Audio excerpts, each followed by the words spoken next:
ginagamit pa siya ng 5 to 8 century. Hanggang kay Constantino na 11 to 12 century. Yan, pagkatapos noon, nawala na siya. At sabi nga, muli siya magbalik, makita ng tutong ng lupa. At tatawagin siyang Elyon. Elyon. O susadya, iwa ng daigdig. Yan. Yun ang secret metal. The King Solomon mine is to become a metal. The King Solomon mine is to become the 13th portal. What kinds of metal, what kinds of bronze. 2022, year of the metals. Yan. Yun yung pagligpit. Discovered ito ng Seaboard 2022.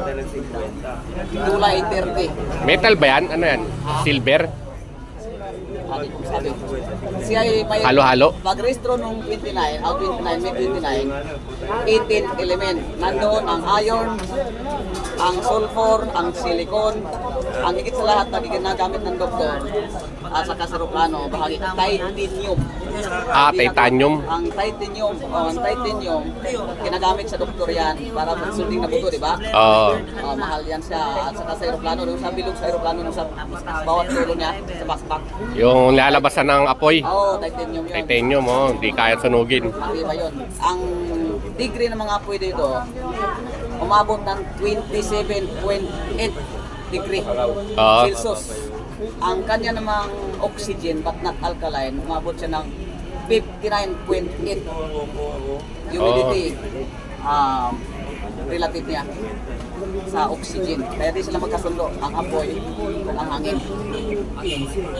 Yun ang ano niya, yun ang secret. Sekreto. Ano ulit pala mo?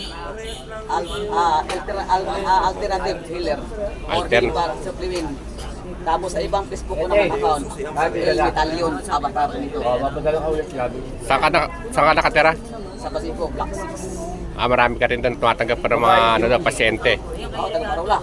Parola. Nagpupunta ang mga taga Parola. Babayad yung magbabayad. Ano ba yan? Anong gamit yan? Yung Baston. baston. Baston, tungkol lang siya. Kasi ang mga taong bastonan, dapat may baston talaga siya. Gamit mo rin sa gamutan yan. Yan ang helmet. Yan ang ano siya. Maskara. Maskara ni Siyos. Isa sa Trinity. Na isinilang sa Mount Olympus. Ano yan? Ilang araw mo ginawa yan o buwan? Taon? Mabot din ng 6 ng buwan din. Lahat yan? Mayroon pa tayong sa bahay. Sobrang bigat na. Suot sa bagtas nito. Kaya dito. Lahat yan ginagamit mo sa gamutan. Oo. Yung ano mo dito? Yung triangle.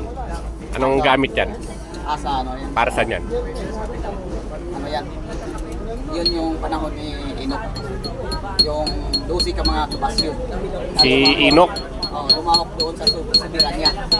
Yung pagputong ng ating Panginoon Kristo, ang 12 ka mga mata ay lumahok doon sa subiran niya na pinag-isa ng 7 divine power. Ang 7 divine power, yun yung batas ng subiran niya. Soberanya niya. Subiran niya means is pagputong ni Jesus Christ doon sa taas.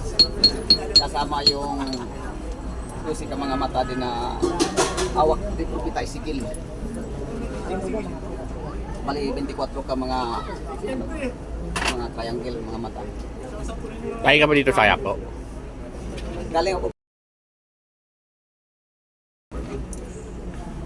Kaya ano, si vlogger si ano, nangulik ka ng mga kwento. Okay, Idol Boy Toyo, galing kami doon. Kay ano? Idol Boy Toyo. Kay Boy Toyo. Ang problema, pagdating namin doon, sirado man. Oo. Linggo. Bukas pala niya, Lunes. Kaya dumaritso na lang kami dito. Bumibili ng mga ano yun. Pupunta ka doon kay Boss